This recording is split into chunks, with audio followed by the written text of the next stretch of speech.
Welcome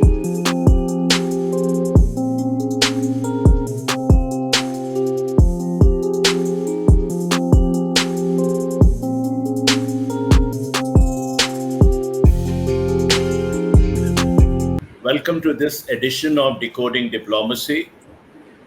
Today we have in our studio eminent China expert, Dr. Jabin T. Jacob. Is a man who knows China and India-China relations and is safely relied on to provide us a deep dive into this very important relationship at a time when relations are probably at its nadir, it's probably its lowest ebb. Uh, Let me just introduce Dr. Jacob. He's Associate Professor, Department of International Relations and Governance Studies, and Director, Center for Himalayan Studies, Shiv University, Delhi. His research interests include Chinese domestic politics, Sino border areas, Indian and Chinese worldviews, and center-province relations in China.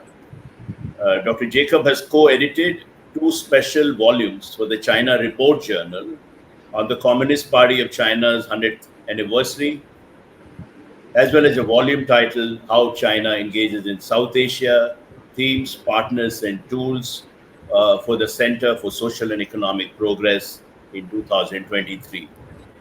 Dr. Jacob, welcome to this edition of Decoding Diplomacy. Let me start the discussion today. India-China relations remain virtually frozen. It's almost 4 years, or more than 4 years, since the Galwan killings and the large-scale intrusion of Chinese troops in Ladakh. And people are just wondering that 4 years hence, where are we? Where is this relationship headed to? Is there any point in reviving it, given adversarial postures by both sides? What is your take? How long do you think will this stalemate last? What is the way out? Well, let me quickly address the issue of whether there's a point in reviving the relationship. I mean, of course, India and China are two large powers. They are neighbors. They are two large and growing economies. So it's not just the state of their individual growth paths, development that is at stake here, but also the state of the impact that their relationship has on the global economy and global politics. So certainly the two countries need to find a way out of the stalemate. Having said that, we must also be aware of the nature of politics, at least in China. I mean, at least in India, we should be aware of this.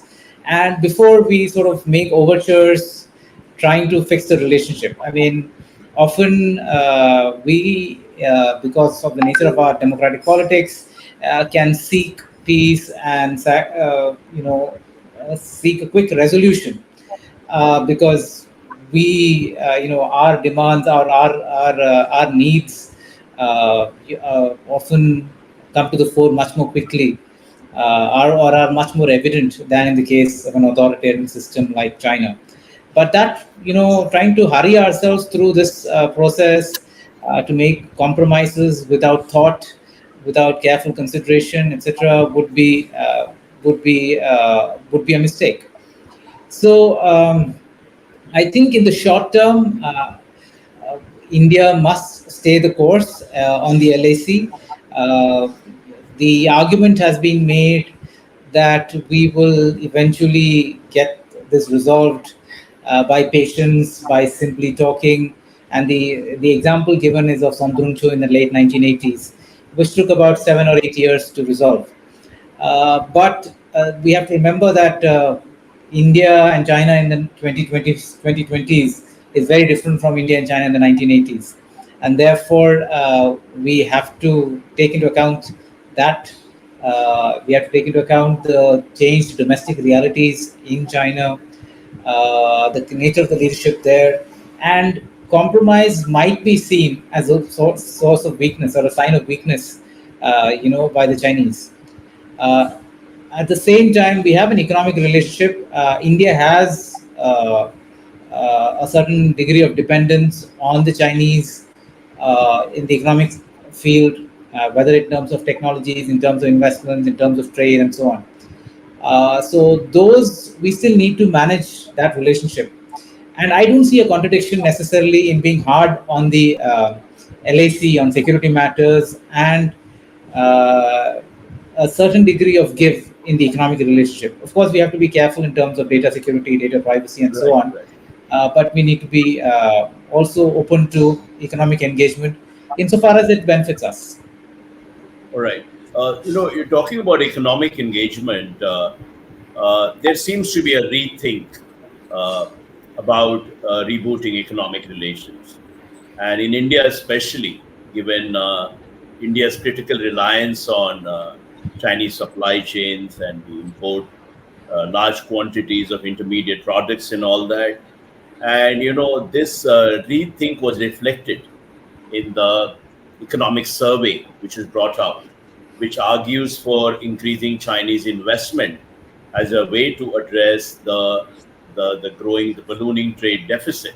How do you look at this? I mean, what is the imperative? I mean, how realistic is it, given our past concerns? Uh, where are we heading as far as the economic trade and investment is concerned?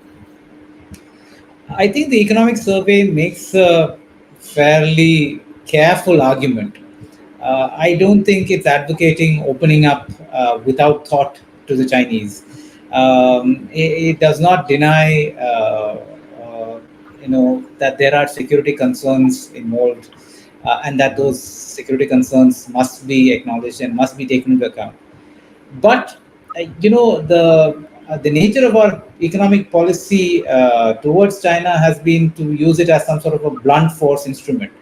If you are going to impose restrictions on Chinese FDI or on visas for the Chinese, you have to look at what the costs are for us. I mean, is the price, is the cost to us higher than the cost to the Chinese? Right. So if we have to, so I mean, for example, our companies have already bought equipment from the Chinese, and now we Mhm. need Chinese technicians to set up that equipment.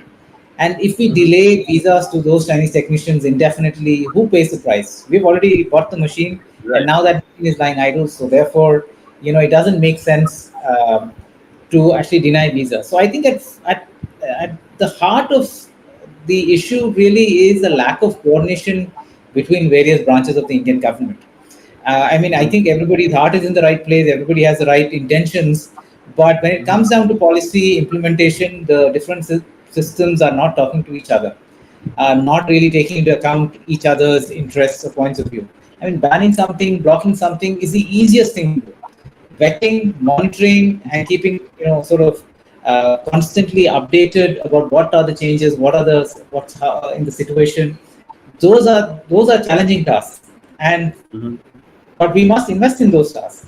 We must pay attention to those tasks, and we cannot Right. take the easy way out in the interest in the interest of the nation.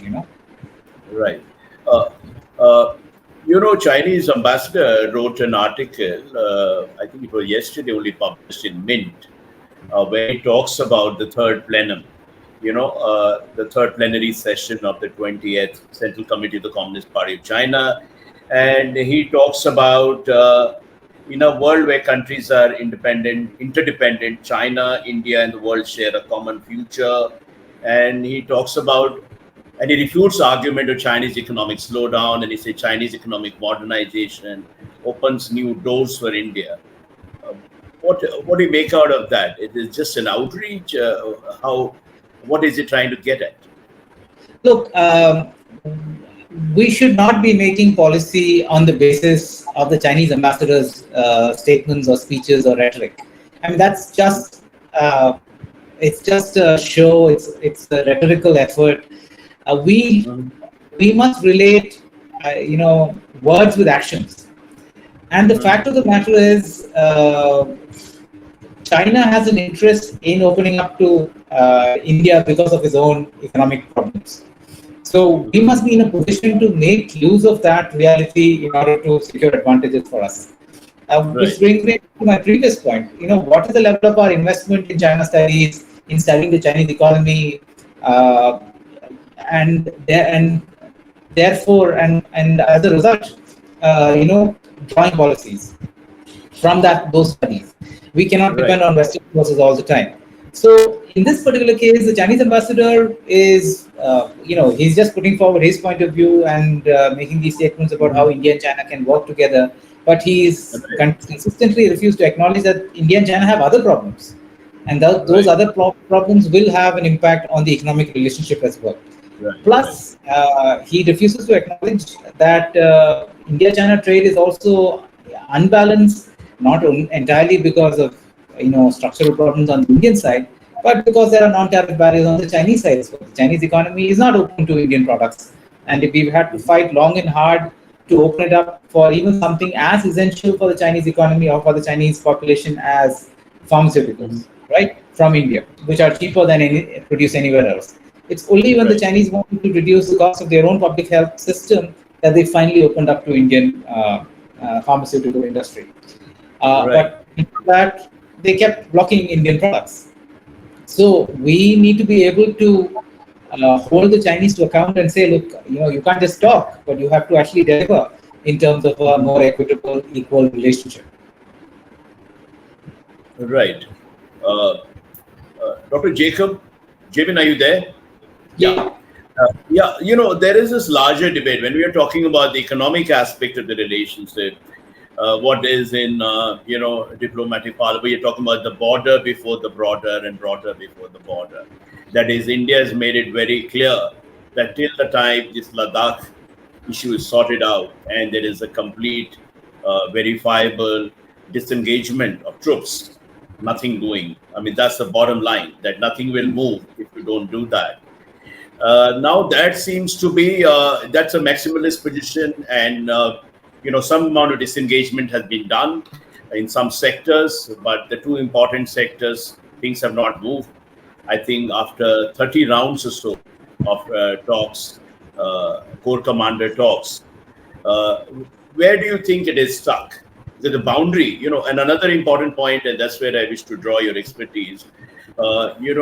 That China is also trying to club this with a larger boundary dispute, for which we have a special mechanism, SR mechanism, whereas we see this as a localized, as an issue that needs to be first resolved before we move on to any other things. How do you look at this?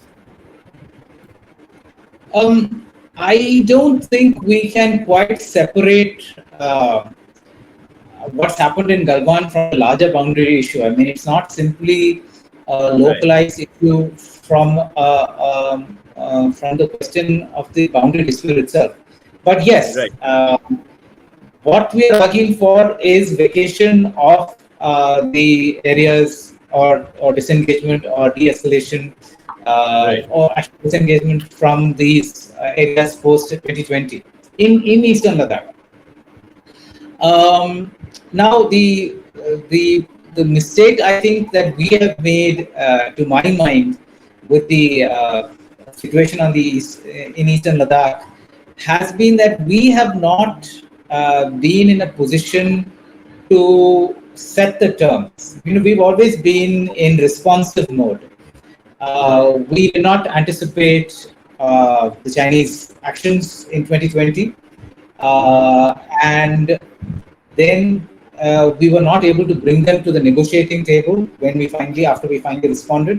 And mind you, the only time we were able to bring them to the negotiating table is when we did something out of the box, like take over the Kailash Heights and so on, which sort of Right. worried the Chinese and got them to the negotiating table.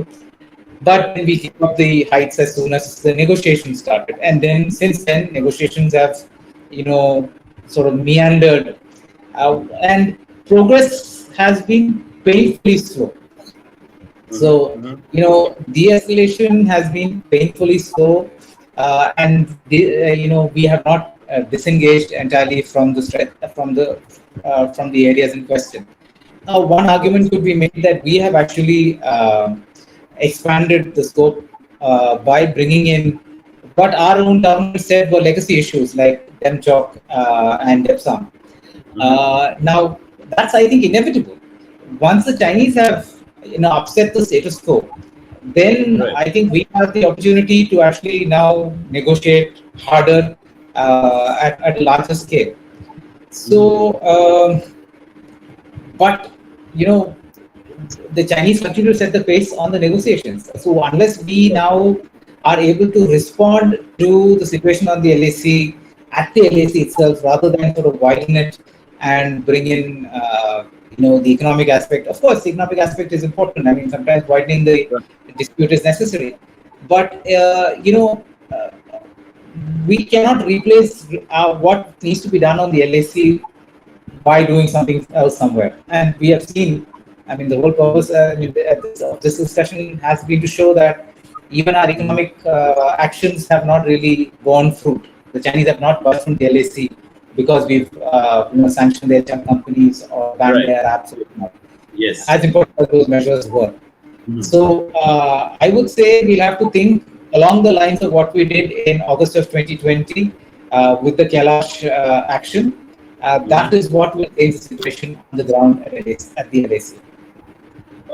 What additional levers we have to get Chinese to, you know, expedite disengagement? As you say, the process has been painfully slow.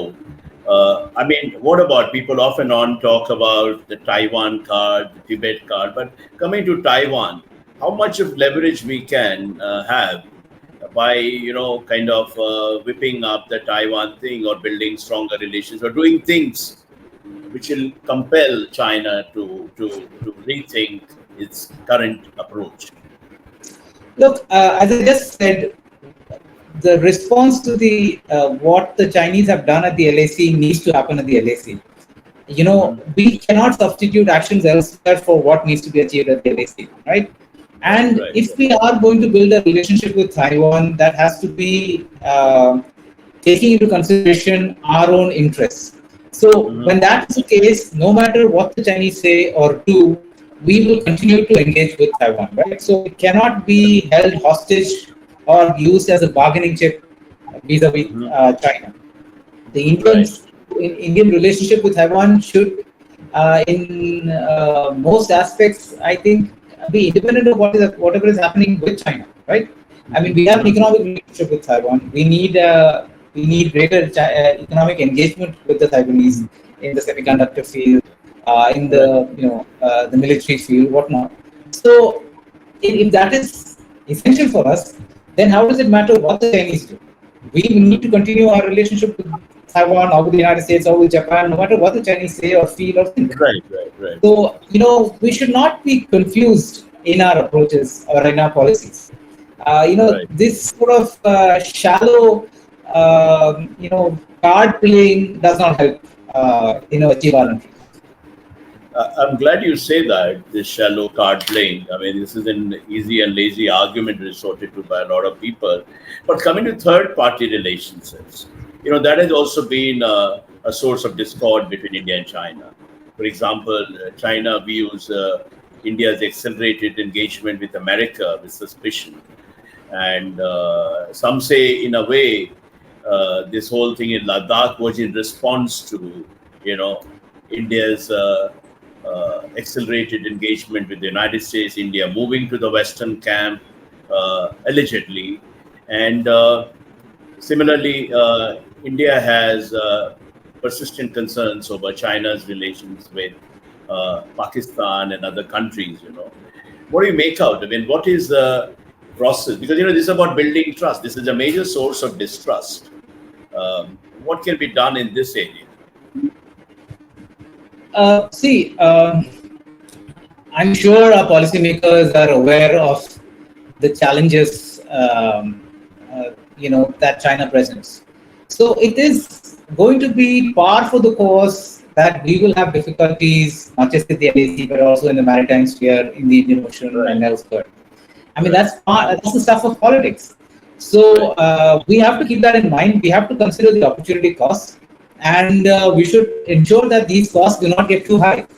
And if this is the understanding that the Chinese are deliberately trying to, take our attention away from the maritime sphere, then we should respond accordingly. Increase the budget for the Indian Navy, continue to pay attention, increase attention Uh-huh. to the maritime sphere, and Right. respond accordingly. Are you there? Hello. Yeah. Yeah, yeah. Yes. Okay, I get the picture. Another thing, coming back to where we are, this stalemate, on the border, that is in Ladakh. Do you see any concrete move by China to defrost ties? Is China ready to walk the extra mile to normalize relations with India? And same goes for India. Is there a strong incentive? My question is there a strong incentive for China to normalize relations with India, or it feels that Chinese leadership assesses that this can go on and we are not hurt in any significant manner? What do Look, you think? I've said before that, India and China both have two strong leaders, and if anybody had the capacity to bring this boundary dispute Mhm. to mutually satisfactory resolution, it is these two leaders. Right. But as of now, I don't see any evidence from the Chinese side that they are interested in a resolution. Or Mhm. to come specifically to the question of Eastern Ladakh, that they're interested in resolving this issue. And we must therefore uh, plan and act accordingly. Right.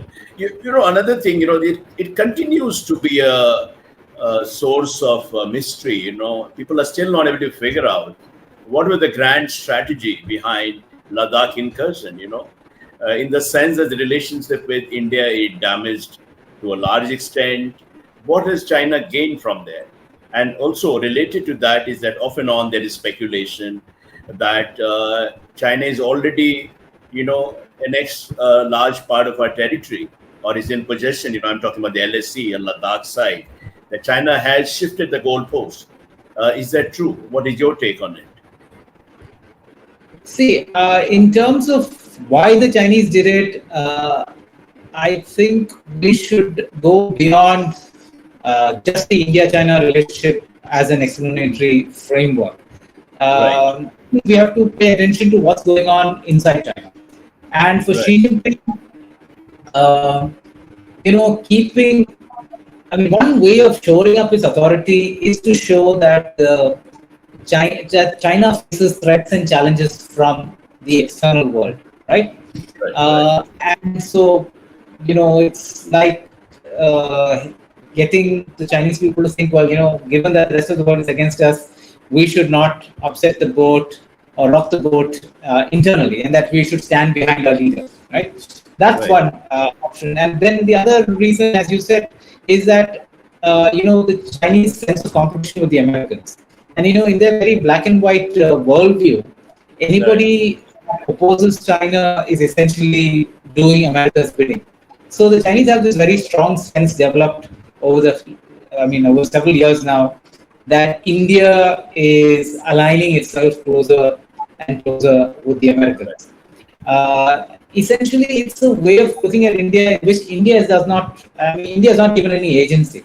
So there is a right, lack of respect for India as a equal player, as a peer to China. And you have to understand that whenever the Chinese make this claim of equality between India and China, they always refer to it as in the context of India and China being ancient civilizations. right, Okay, so it's a right, reference to the past when they might have been equal, but it is never a reference to the present that mhm, they are equal.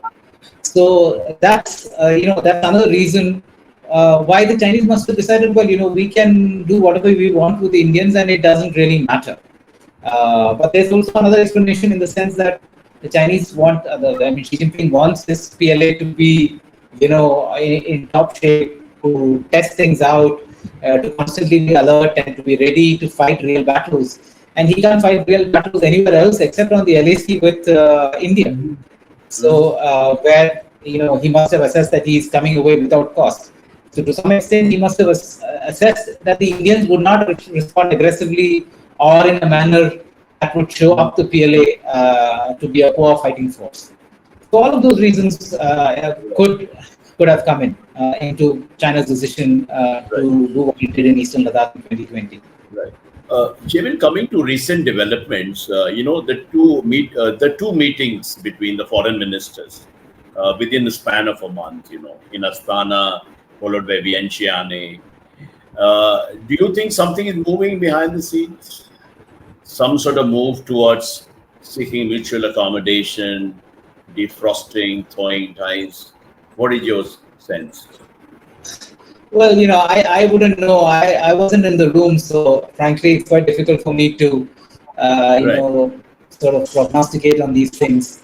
And in fact, I think that points out to a larger problem, at least in the Indian context, that there is a lack of transparency on the Indian side on these Right. issues of national importance. I mean, we are Uh-huh. not the Chinese authoritarian system.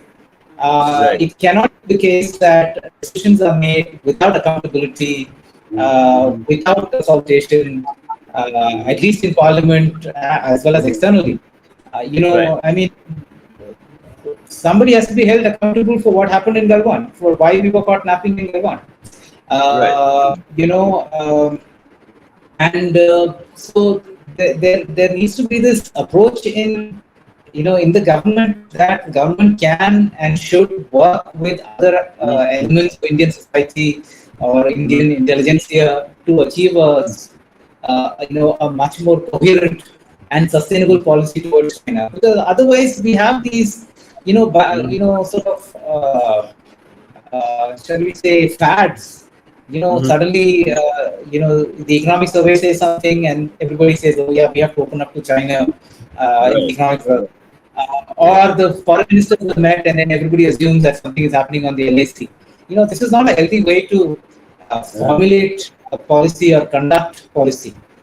So we Mm-hmm. need to be a little more, I don't know, shall we say, calmer and more mature in the ways and more consultative in the ways we organize Mm-hmm. our thoughts on China, conduct policy on China.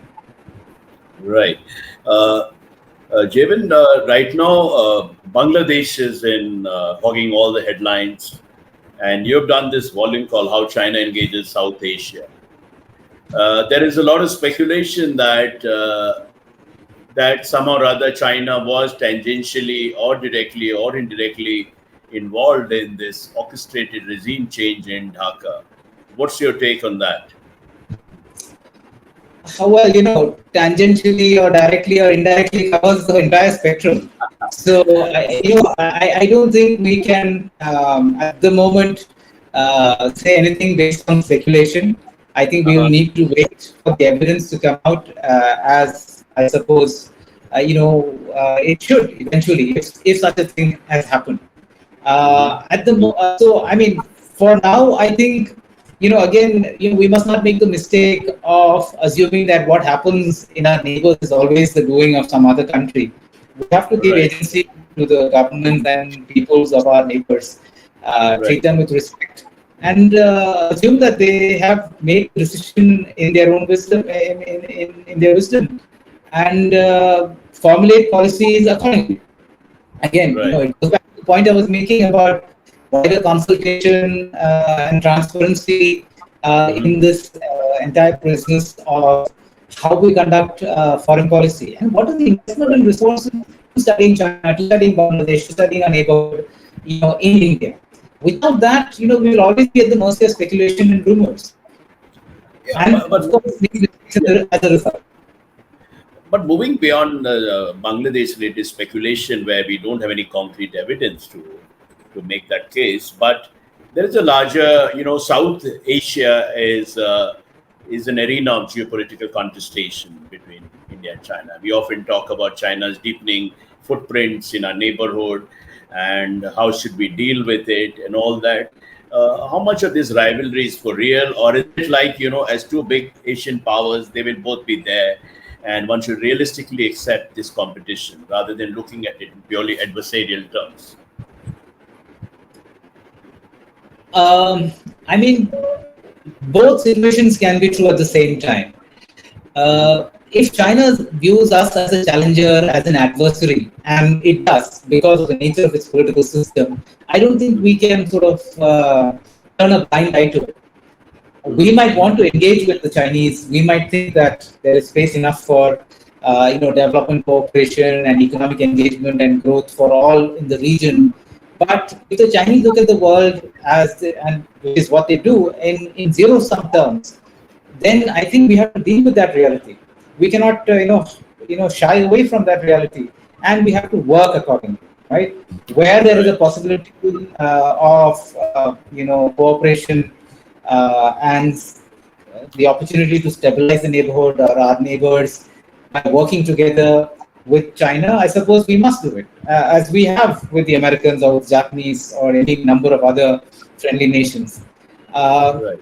but I think we should be alert to and alive to the reality of the Chinese political system and the Chinese worldview. And when we formulate policies for cooperation Mhm. with China or engagement with China, it has to be very clear that it cannot be a one-way street.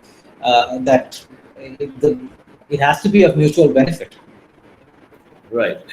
There's a larger structural issue, and I'm just coming toward the end of this conversation of the narrative, that is India and China a threat to each other. And the Chinese are very particularly insistent that, this whole narrative needs to be changed, that India and China are not threat, but opportunity to each other. On one level, it is a cliched argument, but there is a case for changing the narrative, building trust, and all that. And in this context, I want to talk to you about, even though our relations are stuck over Ladakh and the abnormal border situation, when we look at prospects of, enhancing people-to-people ties, think tank exchanges, media exchanges, and all that, should we give up all that completely, or there is a case that we should keep some sort of people to people exchanges going, even in the most difficult time? I would say we need to maintain people-to-people exchanges even in the most difficult times. Um, but the onus really is on China. I mean, China has to let Hmm. its think tankers speak freely. Hmm. And China's think tankers and academics need to be able to speak their mind and understand and acknowledge realities. Right Right. now, the pressure is on them to constantly spout the party line, Hmm. even in foreign settings. Now, if you look at our academics, we speak freely. We are able to criticize our government or speak critically of government policies. But those are not seen as anti-national or anti-government activities in India. But that is, I mean, that would simply be impossible in the case of the Chinese. And also, the Chinese government, by virtue of its control over the media, over sources of information, creates a particular narrative of India which is unfair and uncalled for. Right. So, I mean, unless the Chinese government is able to open up, and desist from these actions, even people-to-people contacts will always be problematic. Of course, the Chinese Right. people understand, the world and have a mind of their own, and no matter what the government tries to do, can form opinions and thoughts of their own. And that's the reason why we need to be able to engage with them and keep our own societies open and transparent and a model for the Chinese. We also, by the way, need to invest in information outreach to the Chinese. I mean, where is Right. Doordarshan's Chinese language television channel? Hmm. Or its Tibetan language service. All Hmm. India Radio has a Tibetan service, but it's a few hours long in a week. It Hmm. cannot be, these piecemeal measures will not help in people-to-people Right. relations, developing people-to-people ties. Right. So just the to kind of sum up, Chinese diplomats and experts, and I mean generally there is this very optimistic picture and the spin about elephant dragon tango, which Chinese diplomats are very fond of using this. What is your, to sum up, in short to medium term, what is the trajectory? What is the outlook for India-China relations? Can the elephant and dragon tango? If you can sum it up in 2 minutes. Well, first, I think we have to get rid of these dragon motives in our thinking and approach to China. It doesn't help. It's an imaginary creature, but it sort of has the impression, it gives the impression of being 10 feet tall and fiery and fierce and so on. I think we must base our characterizations on data and on logic. So, Dr. Jacob, to sum up, uh, you know, overall, right now, a relationship seems to be stuck. But at the same time, uh, there is some cause for realism, optimism as well, whether where it will end and all that, where it will revive. My question to you is that off and on, Chinese diplomats and others talk about elephant dragon tango, meaning that the two can coexist harmoniously and they can do a lot together. Uh, uh, what is the medium term, short to medium term outlook for India-China relations? What kind of modus vivendi the two countries, the world's second and largest economy and fifth largest economy, what is that modus vivendi? They can work out uh, looking ahead. Over to you. Um, so, like I said, these statements by diplomats need to be uh, related to the action on the ground. And as Right. far as that is concerned, uh, China has not made any positive moves on the LAC. And in general, China views India as something of a competitor or an adversary. Um, Mhm. and therefore, at least in the short term, I don't see much change in the relationship, especially on the LAC. But on the Mhm. economic relationship, it really is uh, also in China's interest to uh, develop ties, to open up. And so we might possibly see some action there, some opening up, some flexibility there. But Mhm. the relationship going well in the economic sphere does not in any way suggest that we cannot or we need not expect any more transgressions on the LAC. I mean, that's for in the Chinese mind, these things are very separate.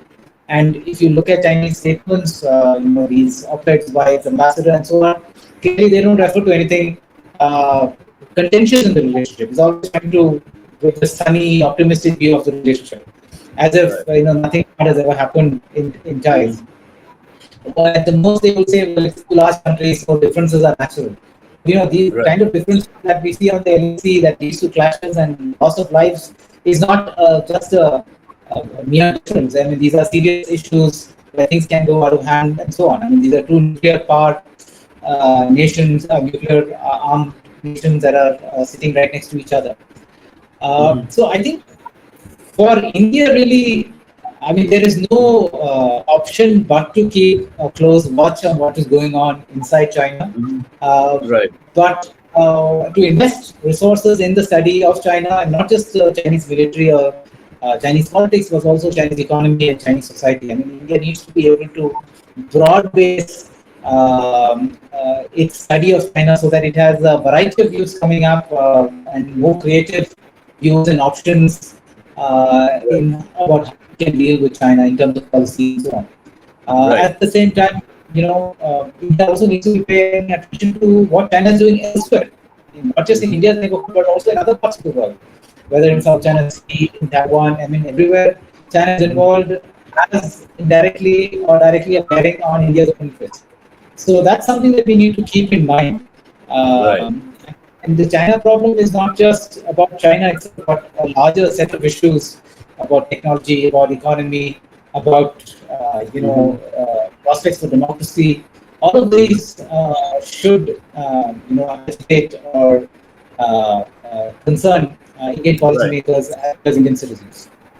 So, on that note, we will end this very stimulating and insightful conversation. Dr. Jacob, you are right about broadening the arc of understanding, broadening our understanding of China. I think both countries need to invest more in this relations in terms of understanding.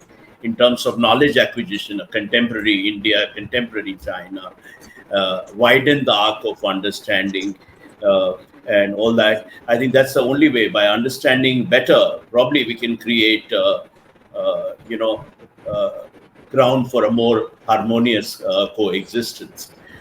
Thanks for very realistic view of the India-China, where it stands and where it can go, especially on regardless of where we are vis-a-vis boundaries. You seem to be suggesting that we got to keep a window open for people-to-people exchanges, think tank exchanges, academic exchanges.